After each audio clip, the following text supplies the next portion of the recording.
Hello नमस्कार, मैं doctor Rajneesh Kumar आप सभी का एक बार फिर से हार्दिक स्वागत करता हूं। आज के वीडियो लेक्चर में हम बात करेंगे यूजीसी एनटीए नेट के यूनिट 5 के अंतर्गत हिंदी कविता में हम बात कर रहे हैं कबीर के आलोचकों के ऊपर, और इसमें हम बात करेंगे हजारी प्रसाद द्विवेदी के ऊपर। जैसा कि आप जानते हैं कि आज जिन कबीर को हम जानते हैं, यदि हजारी प्रसाद द्विवेदी ने कबीर नामक पुस्तक सन 1942 ईस्वी में नहीं लिखी होती तो शायद हम कबीर का ठीक से मूल्यांकन नहीं कर पाते। तो कबीर पुस्तक आपके पाठ्यक्रम में लगी हुई है और इसके अंतर्गत आपको पद नंबर 160 से लेकर 209 तक के पदों की व्याख्या भी पढ़नी है। तो हमने प्रयास किया है कि कबीर पर पहले हम आलोचनात्मक ढंग से मूल्यांकन करें, जिसके अंतर्गत हमने आचार्य रामचंद्र शुक्ल पर विचार कर लिया है और आप लोगों ने भी उसको देख लिया होगा। आज हम बात करेंगे हजारी प्रसाद द्विवेदी ने कबीर के संदर्भ में क्या लिखा है। वैसे जब आप कबीर नामक पुस्तक देखेंगे तो ये पुस्तक कुल 280 पेजों की है, जिसमें से 15 अध्याय हैं। तो एक तरीके से देखा जाए तो ये पुस्तक पढ़ने में कम से कम एक सप्ताह लगेगा अगर सीरियसली पढ़ेंगे तो। लेकिन हमने इसका जिस्ट प्रस्तुत करने का प्रयास किया है, यानी उपसंहार प्रस्तुत करने का हमारी कोशिश है, ताकि जहां से ज़्यादा सवाल बनते हैं वो आप कम समय में उसको देख पाएं। तो चलते हम बात करते हैं, जब आप कबीर नामक पुस्तक पढ़ेंगे तो उपसंहार में हजारी प्रसाद द्विवेदी लिखते हैं, कबीर धर्म गुरु थे। पहला ही वाक्य बड़ा खतरनाक तरीके का है। यहाँ पर जिस कबीर को हम प्रगतिशील कवि के रूप में देखते हैं, क्रांतिकारी कवि के रूप में देखते हैं, वहां पर हजारी प्रसाद द्विवेदी उपसंहार के अंतर्गत पहला वाक्य लिखते हैं, कबीर धर्म गुरु थे। अब ये कथन मान लीजिए पूछ लिया जाए तो तुरंत आप बता देंगे कि हजारी प्रसाद द्विवेदी का मानना है, लेकिन आगे चलकर आपको पता चलेगा कि किस टाइप के धर्मगुरु थे। ठीक है, तो धीरे धीरे चीजें क्लियर होंगी। हजारी प्रसाद द्विवेदी लिखते हैं, कबीर धर्म गुरु थे, इसीलिए उनकी वाणियों का आध्यात्मिक रस ही आस्वाद्य होना चाहिए, परंतु विद्वानों ने नाना रूप से उन वाणियों का अध्ययन और उपयोग किया है। काव्य रूप में उसे आस्वादन करने की तो प्रथा ही चल पड़ी है। समाज सुधारक के रूप में, सर्व धर्म समन्वयकारी के रूप में, हिंदू मुस्लिम ऐक्य के विधायक के रूप में, विशेष संप्रदाय के प्रतिष्ठाता के रूप में और वेदांत व्याख्याता दार्शनिक के रूप में भी उनकी चर्चा कम नहीं हुई है। तो ये जो यहाँ पर आप बिंदु देख रहे हैं कि कबीर को हमने समाज सुधारक के रूप में देखने का प्रयास किया है, समन्वयकारी कवि के रूप में देखने का प्रयास किया है, हिंदू मुस्लिम ऐक्य के विधायक के रूप में देखने का प्रयास किया है, विशेष संप्रदाय के विशिष्ट प्रतिष्ठाता के रूप में, वेदांत व्याख्याता के रूप में और दार्शनिक रूप में। ठीक है, तो ये 5-6 पॉइंट हैं जिनको को केंद्र में रखकर कबीर का मूल्यांकन या चर्चा की गई है। आगे लिखते हैं कि यूं तो हरि अनंत हरि कथा अनंता, विविध भांति गावई श्रुति संता के अनुसार कबीर कथित हरि की कथा का विविध रूप में उपयोग होना स्वाभाविक ही है, पर कभी कभी उत्साह परायण विद्वान गलती से कबीर को इन्हीं रूपों में से किसी एक का प्रतिनिधि समझकर ऐसी ऐसी बातें करने लगते हैं जो असंगत कही जा सकती है। वैसे आप देखेंगे कबीर नामक जो पुस्तक हजारी प्रसाद द्विवेदी ने लिखी है, इसकी छोटी सी भूमिका भी लिखी है, तो उसमें बहुत कुछ खास नहीं था, इसलिए हमने नहीं यहाँ पर प्रस्तुत किया है। उपसंहार ज्यादा हमें इंपॉर्टेंट दिखाई पड़ा। जैसा कि आप जानते हैं, कबीर को ध्यान में रखते हुए हजारी प्रसाद द्विवेदी से पहले कई विद्वानों ने विचार किया, जिसमें कि हम आचार्य रामचंद्र शुक्ल पर बात किए थे और हमने बताया था कि उन्होंने अपने इतिहास ग्रंथ में केवल 5 पेज में ही कबीर को निपटा दिया था। लेकिन आगे चलकर हजारी प्रसाद द्विवेदी ने लगभग एक 280 पेजों की एक किताब लिखी, जिसमें कि कई जो भ्रांतियां रही हैं कबीर को लेकर उनको दूर करने का प्रयास किया है। और लगभग आप यहाँ पर देख रहे हैं कि उसी की तरफ वो संकेत कर रहे हैं कि कबीर को बिना समझे कई विद्वान गलती से किसी खास चीज का प्रतिनिधि समझकर ऐसी ऐसी बातें करने लगते हैं जो कि असंगत कही जा सकती है। आगे जो कथन आप देख रहे हैं, अगर आपने पिछले साल के क्वेश्चन पेपर सॉल्व किए होंगे या परीक्षाओं में बैठे होंगे, तुरंत आपके दिमाग में आ गया होगा कि ये कथन कबीर नामक पुस्तक से ही उठाया गया है। वैसे हम लोग वन लाइनर किताबों में खूब इसको याद करते रहते हैं, लेकिन यहाँ पर आपको क्लियर हो जाएगा कि ये जो कथन है, भाषा पर कबीर का जबरदस्त अधिकार था। वे वाणी के डिक्टेटर थे। जिस बात को उन्होंने जिस रूप में प्रकट करना चाहा है, उसे उसी रूप में भाषा से कहलवा लिया। बन गया है तो सीधे सीधे, नहीं तो दरेरा देकर। ये जो कथन है, न जाने कितनी बार परीक्षाओं में पूछा जा चुका होगा। हजारी प्रसाद द्विवेदी का यह कथन है, कबीर नामक पुस्तक से लिया गया है। तो ये कथन कई पार्ट्स में डिवाइड करके पूछ लिया जाता है। मान लीजिए भाषा पर कबीर का जबरदस्त अधिकार था, ये कभी पूछा जाए किसका कथन है, तुरंत आपके दिमाग में आएगा हजारी प्रसाद द्विवेदी। वे वाणी के डिक्टेटर से, इतना भी पूछा जाता है, खूब पूछा जाता है, यूजी और पीजी के परीक्षाओं में भी पूछा जाता है। वे वाणी के डिक्टेटर से कबीर हजारी प्रसाद द्विवेदी। जिस बात को उन्होंने जिस रूप में प्रकट करना चाहा है, उसे उसी रूप में भाषा से कहलवा लिया। बन गया है तो सीधे सीधे, नहीं तो दरेरा देकर। ये काफी इंपॉर्टेंट यहाँ पर शब्द आप देख रहे हैं। तो अब आपके दिमाग में बैठ गया होगा कि ये जो दो तीन पंक्तियां दी गई हैं, ये दो तीन पंक्तियां दो तीन प्रश्न के बराबर है। आगे हजारी प्रसाद द्विवेदी लिखते हैं, भाषा कुछ कबीर के सामने लाचार सी नजर आती है। उसमें मानो ऐसी हिम्मत ही नहीं है कि इस लापरवाह फक्कड़ की किसी फरमाइश को ना ही कर सके।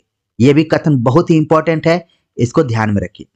आगे लिखते हैं, और अकह कहानी को रूप देकर मनोग्राही बना देने की तो जैसी ताकत कबीर की भाषा में है, वैसी बहुत कम लेखकों में पाई जाती है। तो शुरुआत में ही आप देख रहे हैं कि हजारी प्रसाद द्विवेदी ने कबीर की भाषा को ध्यान में रखते हुए लगातार कथनों पर कथन प्रस्तुत करते जा रहे हैं। यहाँ पर एक शब्द आया हुआ है, अकह कहानी। एक पुस्तक है अकथ कहानी प्रेम की, जो कि कबीर पर काफी फेमस पुस्तक है। अगर आप सभी जानते हो तो जरूर इसको कमेंट्स कर कर बताइए, जिससे कि हमारे गंभीर विद्यार्थियों के उत्तर से वे विद्यार्थी लाभान्वित हो सकें जो कि इस चैनल पर अभी हाल फिलहाल में जुड़े हुए हैं। क्योंकि मुझे पूरा विश्वास है कि हमारे जितने भी विद्यार्थी हैं बहुत ही गंभीर हैं और हमारी एक एक बात को वो नोट करते हैं और उसका सम्मान करते हैं। अकथ कहानी प्रेम की किसकी पुस्तक है? कबीर पर आलोचनात्मक। तो कहीं न कहीं मेरा पूछने का मतलब यही है कि कोई भी आलोचक जब कोई पुस्तक लिखता है तो ऐसा नहीं है कि अपने हिसाब से टॉपिक या पुस्तक का विषय निर्धारित करता है, बल्कि वो कहीं न कहीं उसका सूत्र पाया रहता है। तो यहाँ पर देख रहे हैं कि ये सूत्र हजारी प्रसाद द्विवेदी के एक कथन से लिया गया है। आगे हजारी प्रसाद द्विवेदी लिखते हैं, असीम अनंत ब्रह्मानंद में आत्मा का साक्षीभूत होकर मिलना कुछ वाणी के अगोचर पकड़ में न आ सकने वाली बात है। पर बेहद्दी मैदान में रहा कबीरा में न केवल उस गंभीर निगुण तत्व को मूर्तिमान कर दिया गया है, बल्कि अपनी फकड़ाना प्रकृति की मुहर भी मार दी गई है। यहाँ पर बार बार एक शब्द प्रयोग किया जा रहा है, फक्कड़ाना। ठीक है, फक्कड़ कवि के रूप में देखने का प्रयास हजारी प्रसाद द्विवेदी ने किया है। आगे लिखते हैं, बहुत ही इंपॉर्टेंट कथन है, वाणी के ऐसे बादशाह को साहित्य रसिक काव्यानंद का आस्वादन कराने वाला समझे तो उन्हें दोष नहीं दिया जा सकता। फिर व्यंग करने में और चुटकी लेने में भी कबीर अपना प्रतिद्वंदी नहीं जानते। पंडित और काजी, अवधू और जोगिया, मुल्ला और मौलवी सभी उनके व्यंग से तिलमिला जाते हैं। ये कथन आपको ध्यान में रखना है कि व्यंग के लिए कबीर जाने जाते हैं। फिर व्यंग करने में और चुटकी लेने में भी कबीर अपना प्रतिद्वंदी नहीं जानते, यानी कि सर्वश्रेष्ठ हैं इस मामले में कबीर। पंडित चाहे काजी हो, अवधू और जोगिया हो, मुल्ला या मौलवी हो, सभी उनके व्यंग से तिलमिला जाते हैं। आगे लिखते हैं हजारी प्रसाद द्विवेदी कि अत्यंत सीधी भाषा में वे ऐसी चोट करते हैं कि चोट खाने वाला केवल धूल झाड़ के चल देने के सिवा और कोई रास्ता नहीं पाता। बहुत ही इंपॉर्टेंट कथन है, आपको ज़्यादा याद करने की जरूरत नहीं है। स्टोरी के रूप में ये पूरा वीडियो लेक्चर आप सुनिए और देखिए, आपको बहुत आनंद आएगा। लिखते हैं, अत्यंत सीधी भाषा में वे ऐसी चोट करते हैं कि चोट खाने वाला केवल धूल झाड़ के चल देने के सिवा और कोई रास्ता नहीं पाता। पूछा जा सकता है कि यह कथन किसके संदर्भ में है और किसके द्वारा कहा गया है, तो आप सभी तुरंत बता देंगे कि कबीर के संदर्भ में है, हजारी प्रसाद द्विवेदी के बारे में। क्योंकि परीक्षाओं में आपने देखा होगा कि चमत्कृत कर देने वाले कथन ज्यादातर पूछे जाते हैं। आगे द्विवेदी जी लिखते हैं, इस प्रकार यद्यपि कबीर ने कहीं काव्य लिखने की प्रतिज्ञा नहीं की, तथापि उनकी आध्यात्मिक रस की गगरी से छलके हुए रस से काव्य की कटोरी में भी कम रस इकट्ठा नहीं हुआ है। तो इन सभी पंक्तियों को आप बिल्कुल ध्यान में रखिए। आगे जिस हम कथन पर बात करने जा रहे हैं वो भी कथन पिछले साल की परीक्षाओं में खूब आया हुआ है। कथन है, हिंदी साहित्य के 1000 वर्षों के इतिहास में कबीर जैसा व्यक्तित्व लेकर कोई लेखक उत्पन्न नहीं हुआ। महिमा में यह व्यक्तित्व केवल एक ही प्रतिद्वंदी जानता है, वो है तुलसीदास। बहुत इंपॉर्टेंट ये कथन है और आप देख रहे हैं कि कबीर नामक पुस्तक में हजारी प्रसाद द्विवेदी ने इसका उल्लेख किया है कि हिंदी साहित्य के 1000 वर्षों के इतिहास में कबीर जैसा व्यक्तित्व लेकर कोई लेखक उत्पन्न नहीं हुआ। महिमा में यह व्यक्तित्व केवल एक ही प्रतिद्वंदी जानता है, तुलसीदास। आगे लिखते हैं, परंतु तुलसीदास और कबीर के व्यक्तित्व में एक बड़ा अंतर है। यद्यपि दोनों ही भक्त थे, परंतु दोनों स्वभाव, संस्कार और दृष्टिकोण में एकदम भिन्न थे। यह भी कथन इंपॉर्टेंट है। तुलनात्मक तरीके से कबीर और तुलसी को आलोचक ने केंद्र में रखा है, हजारी प्रसाद द्विवेदी ने केंद्र में रखा है कि ठीक है, कबीर के प्रतिद्वंदी के तौर पर हम तुलसीदास को देखते हैं, लेकिन तुलसीदास और कबीर के व्यक्तित्व में एक बड़ा अंतर था। थे तो दोनों भक्त, लेकिन दोनों के स्वभाव में, संस्कार में और दृष्टिकोणों में एकदम से भिन्नता थी। आगे लिखते हैं कि मस्ती, फकड़ाना स्वभाव और सब कुछ को झाड़ फटकार कर चल देने वाले तेज ने कबीर को हिंदी साहित्य का अद्वितीय व्यक्ति बना दिया था। ये इंपॉर्टेंट कथन है, पूछा जा सकता है। मस्ती, फकड़ाना स्वभाव और सब कुछ को झाड़ फटकार कर चल देने वाले तेज ने कबीर को हिंदी साहित्य का अद्वितीय व्यक्ति बना दिया है। किसका कथन है? तुरंत आपके दिमाग में आएगा, हजारी प्रसाद द्विवेदी। आगे लिखते हैं, उनकी वाणियों में सब कुछ को छाकर उनका सर्वजयी व्यक्तित्व विराजता रहता है। उसी ने कबीर की वाणियों में अनन्य साधारण जीवन रस भर दिया है। आगे लिखते हैं, कबीर की वाणी का अनुकरण नहीं हो सकता। अनुकरण करने की सभी चेष्टाएं व्यर्थ सिद्ध हुई हैं। इसी व्यक्तित्व के कारण कबीर की उक्तियां श्रोता को बलपूर्वक आकृष्ट करती हैं।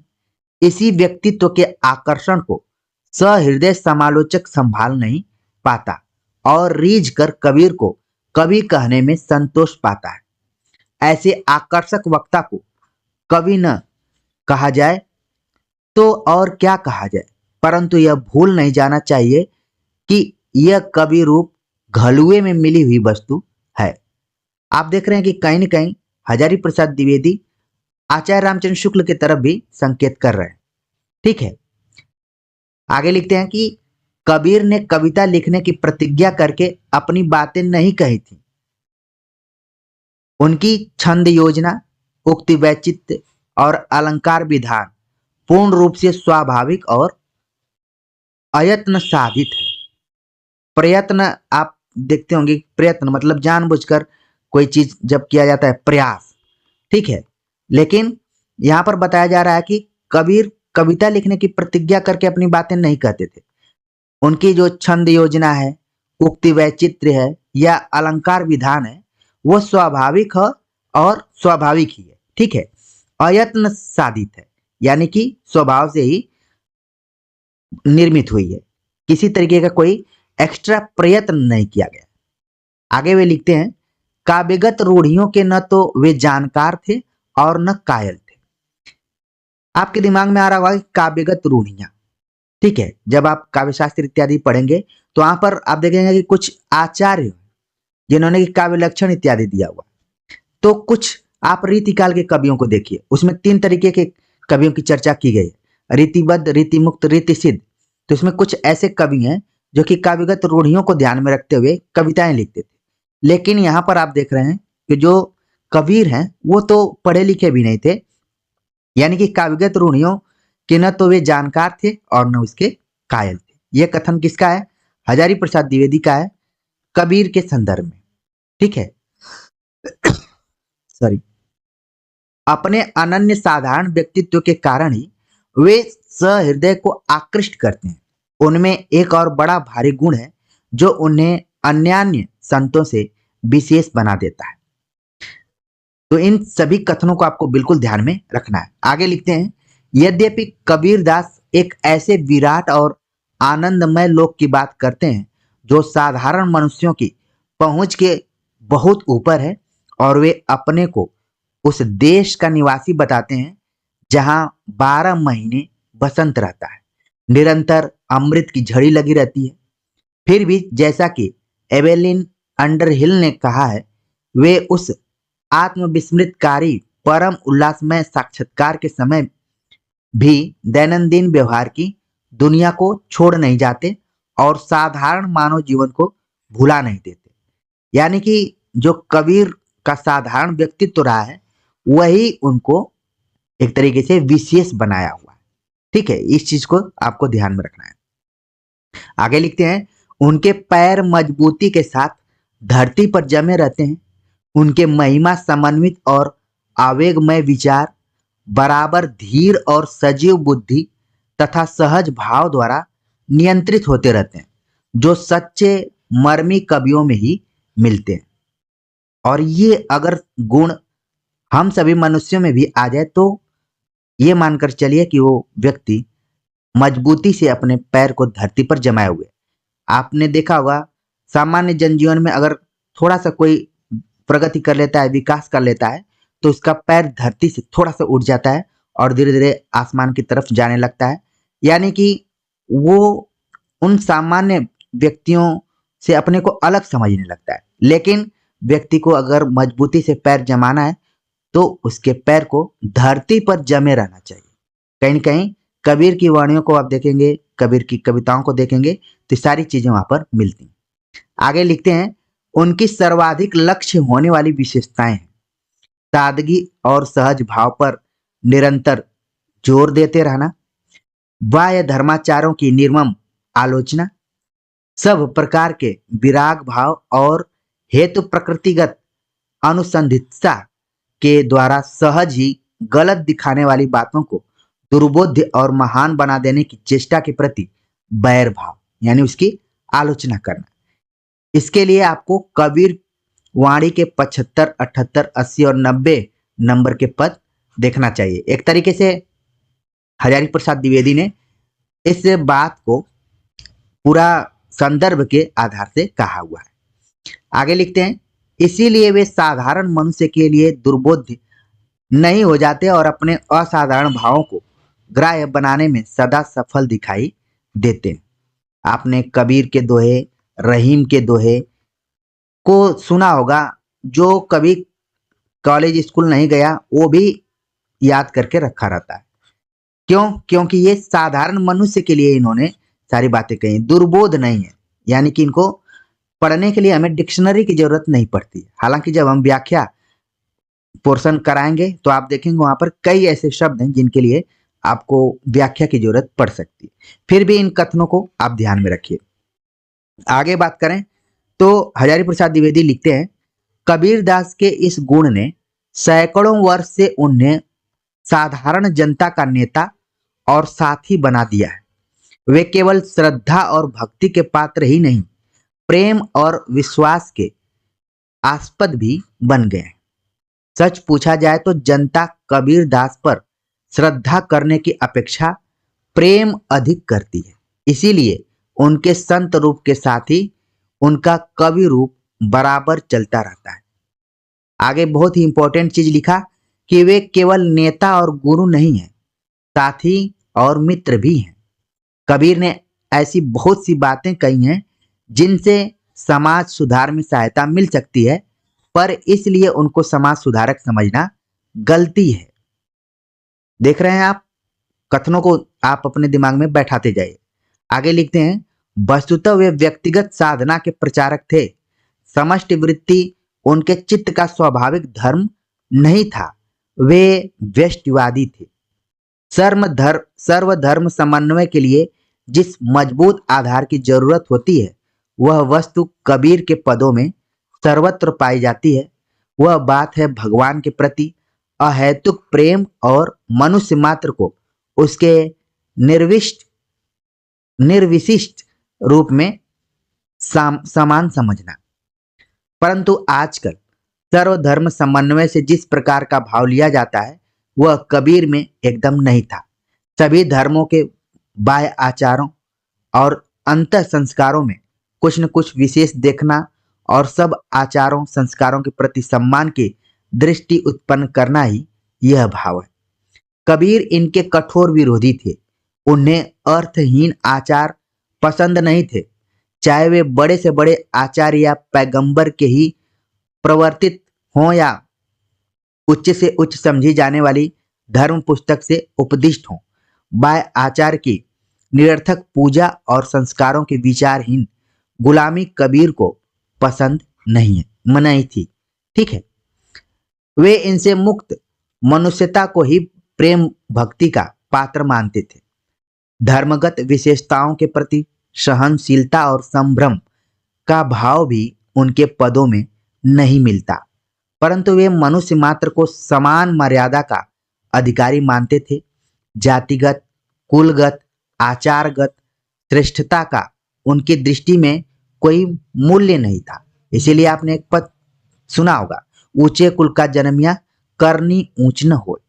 आगे लिखते हैं, संप्रदाय प्रतिष्ठा के भी वे विरोधी जान पड़ते हैं, परंतु फिर भी विरोधाभास यह है कि उन्हें हजारों की संख्या में लोग संप्रदाय विशेष के प्रवर्तक मानने में ही गौरव अनुभव करते हैं। आगे लिखते हैं, जो लोग हिंदू मुस्लिम एकता के व्रत में दीक्षित हैं, वे भी कबीरदास को अपना मार्गदर्शक मानते हैं। यह उचित भी है। राम रहीम और केशव करीम की जो एकता स्वयं सिद्ध है, उसे भी संप्रदाय बुद्धि से विकृत मस्तिष्क वाले लोग नहीं समझ पाते। कबीरदास से अधिक जोरदार शब्दों में एकता का प्रतिपादन किसी ने नहीं किया, पर जो लोग उत्साह अधिक्यवश्य कबीर को केवल हिंदू मुस्लिम एकता का पैगंबर मान लेते हैं, वे उनके मूल रूप को भूलकर उसके एक देश मात्र की बात करने लगते हैं। ऐसे लोग यदि यह देखकर क्षुब्ध हों कि कबीरदास ने दोनों धर्मों की ऊंची संस्कृति या दोनों धर्मों के उच्चतर भावों में सामंजस्य स्थापित करने की कहीं भी कोशिश नहीं की, और सिर्फ यही नहीं बल्कि उन सभी धर्मगत विशेषताओं की खिल्ली उड़ाई है जिसे मजहबी नेता बहुत श्रेष्ठ धर्माचार कहकर व्याख्या करते हैं, तो कुछ आश्चर्य करने की बात नहीं है, क्योंकि कबीरदास इस बिंदु पर धार्मिक द्वंद्वों को देखते ही न थे। उन्होंने रोग का ठीक निदान किया या नहीं, इसमें दो मत हो सकते हैं, पर औषध निर्वाचन में और अपथ्य वर्जन के निर्देश में उन्होंने बिल्कुल गलती नहीं की। यह औषध है भगवत विश्वास। ठीक है, इसको आपको ध्यान में रखना है। दोनों धर्म समान रूप से भगवान में विश्वास करते हैं, और यदि सचमुच ही आदमी धार्मिक है तो इस अमोघ औषध का प्रभाव उस पर पड़ेगा ही।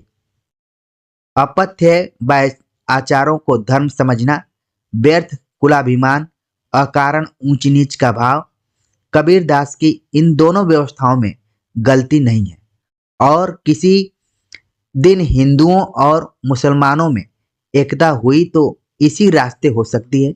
इसमें केवल बाह्य आचार वर्जन की नकारात्मक प्रक्रिया नहीं है। भगवत विश्वास चार अविश्लेष्य सीमेंट भी काम करेगा। इसी अर्थ में कबीरदास हिंदू और मुसलमान के ऐक्य के विधायक थे।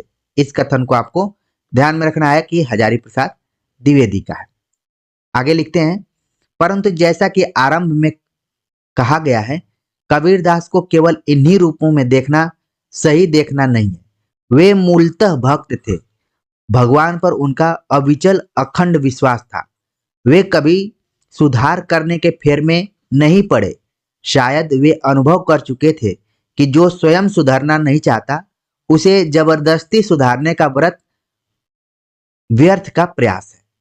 वे अपने उपदेश साधु भाई को देते थे या फिर स्वयं अपने आप को ही संबोधित कर देते थे।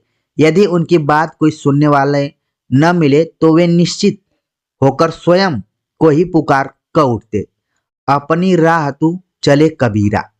अपनी राह अर्थात धर्म, संप्रदाय, जाति, कुल और शास्त्र की रूढ़ियों से जो बद्ध नहीं है, जो अपने अनुभव के द्वारा प्रत्यक्षीकृत है।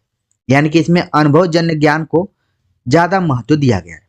आगे लिखते हैं द्विवेदी जी, कबीरदास का यह भक्त रूप ही उनका वास्तविक रूप है। इसी केंद्र के इर्द गिर्द उनके अन्य रूप स्वयं प्रकाशित हो उठे हैं। मुश्किल यह है कि इस केंद्रीय वस्तु का प्रकाश भाषा की पहुंच के बाहर है। भक्ति कहकर नहीं समाई जा सकती, वह अनुभव करके आस्वादन की जा सकती है। कबीरदास ने इस बात को हजार तरह से कहा है। इस भक्ति या भावना के प्रति अहैतुक अनुराग की बात कहते समय उन्हें ऐसी बहुत सी बातें कहनी पड़ी हैं जो भक्ति नहीं है, पर भक्ति के अनुभव करने में सहायक है। मूल वस्तु चूंकि वाणी के अगोचर है, इसीलिए केवल वाणी का अध्ययन करने वाले विद्यार्थी को अगर भ्रम में पड़ जाना पड़ा हो तो आश्चर्य की कोई बात नहीं है। आगे लिखते हैं कि वाणी द्वारा उन्होंने उस निगूढ़ अनुभव वैक्य गम्य तत्व की ओर इशारा किया है, उसे ध्वनित किया है। ऐसा करने के लिए उन्हें भाषा के द्वारा रूप खड़ा करना पड़ा है और अरूप को रूप के द्वारा अभिव्यक्त करने की साधना करनी पड़ी। काव्य शास्त्र के आचार्य इसे ही कवि की सबसे बड़ी शक्ति बताते हैं। रूप के द्वारा अरूप की व्यंजना, कथन के जरिए अकथ्य का ध्वनन काव्य शक्ति का चरम निदर्शन नहीं तो क्या है। फिर भी वह ध्वनित वस्तु ही प्रधान है, ध्वनित करने की शैली और सामग्री नहीं। इस प्रकार काव्यत्व उनके पदों में फोकट का माल है। ये बहुत ही इंपॉर्टेंट कथन है, यहाँ पर इसको आपको ध्यान में रखना है। पिछले साल के क्वेश्चन पेपर में एक दो बार ये प्रश्न आया हुआ है। लिखते हैं कि इस प्रकार काव्यत्व उनके पदों में फोकट का माल है, बाई प्रोडक्ट है। वह कोल तार और सिरे की भांति और चीजों को बनाते बनाते अपने आप बन गया है। यानी कि जिस कविता को कहा गया कि शब्दार्थो सहितो काव्यम, शब्द और अर्थ के मेल से कविता बनती है, और आचार्यों ने अलग अलग ढंग से उसके लक्षण को दिया, लेकिन कबीर कभी ये सब चीजें ध्यान में रखकर अपनी कविता को नहीं लिखे हैं, बल्कि उनके लिए क्या है, बाय प्रोडक्ट है। जैसे कोलतार और सिरे की भांति और चीजों को बनाते बनाते अपने आप ही बन गया। प्रेम भक्ति को कबीरदास की वाणियों की केंद्रीय वस्तु न मानने का ही यह परिणाम हुआ कि अच्छे अच्छे विद्वानों ने घमंडी, अटपटी वाणी का बोलनहारा, अकेश्वरवाद और अद्वैतवाद के बारीक भेद को न जानने वाला, अहंकारी, अगुण, सगुण विवेक, अनभिज्ञ आदि कहकर अपने को उनसे अधिक योग्य मानकर संतोष पाते रहे। तो ये जो पॉइंट आप देख रहे हैं, कहीं न कहीं आचार्य रामचंद्र शुक्ल के तरफ हजारी प्रसाद द्विवेदी का संकेत है कि बिना सोचे समझे अच्छे अच्छे विद्वान कबीर को घमंडी कहने लगे, अटपटी वाणी का बोलनहारा, एकेश्वरवाद और अद्वैतवाद के बीच भेद को न जानने वाला, अहंकारी, अगुण सगुण विवेक, अनभिज्ञ आदि कहकर अपने को उनसे अधिक योग्य मानकर संतोष पाते रहे। आपने वैसे भी जीवन में देखा होगा, जब कोई किसी से मुकाबला नहीं कर पाता है तो तमाम आरोप लगाकर अपने को खुद संतुष्ट कर लेता है कि मैं उससे बेहतर हूं। तो वहीं पर आप देख रहे हैं कि कबीर के मामले में भी यही बात हुई है। आगे लिखते हैं हजारी प्रसाद द्विवेदी यह मानी हुई बात है कि जो बात लोक में अहंकार कहलाती है वह भगवत प्रेम के क्षेत्र में स्वाधीन भर्तृका नायिका के गर्व की भांति अपने और प्रिय के प्रति अखंड विश्वास की परिचायक है। जो बात लोक में दब्बूपन और कायरता कहलाती है वही भगवत प्रेम के क्षेत्र में भगवान के प्रति भक्त का अनन्य परायण आत्मार्पण होती है। और जो बातें लोक में परस्पर विरुद्ध जचती हैं, भगवान के विषय में उनका विरोध दर हो जाता है। लोक में ऐसे जीव की कल्पना नहीं की जा सकती जो कर्णहीन होकर भी सब कुछ सुनता हो, चक्षु रहित बना रहकर भी सब कुछ देख सकता हो, वाणीहीन होकर भी वक्ता हो सकता हो, जो छोटे से छोटा भी हो और बड़े से बड़ा भी, जो एक भी हो और अनेक भी, जो बाहर भी हो और भीतर भी, जिसे सबका मालिक भी कहा जा सके और सबका सेवक भी, जिसे सबके ऊपर भी कहा जा सके और सर्वमय सेवक भी, जिसमें समस्त गुणों का आरोप भी किया जा सके और गुणहीनता का भी, और फिर भी जो न इंद्रिय का विषय हो, न मन का, न बुद्धि का। तो ये जो पॉइंट है काफी इंपॉर्टेंट है, यहाँ पर आपको ध्यान में रखना है कि कैसे एक आपस में अंतर विरोधी चीजों को यहाँ पर दिखाया गया कि कर्णहीन होकर सब कुछ सुनता हो, चक्षु रहित रहकर सब कुछ देखता हो, वाणीहीन रहकर वक्ता भी हो। ठीक है, तो इस टाइप से सारी बातें यहाँ पर कही हैं। आगे लिखते हैं कि परंतु भगवान के लिए सब विशेषण सब देशों के साधक सर्वभाव से देते रहे। जो भक्त नहीं है, जो अनुभव द्वारा साक्षात्कार किए हुए सत्यों में विश्वास नहीं रखते, वे केवल तर्क में उलझ कर रह जाते हैं। पर जो भक्त हैं वे भुजा उठाकर घोषणा करते हैं, अगुण सगुण नहीं कछु भेदा। तुलसीदास की यहाँ पर बात उन्होंने कहा। आगे लिखते हैं परंतु तर्क परायण व्यक्ति इस कथन के अटपटेपन को वदतो व्याघात कहकर संतुष्ट कर लेता है।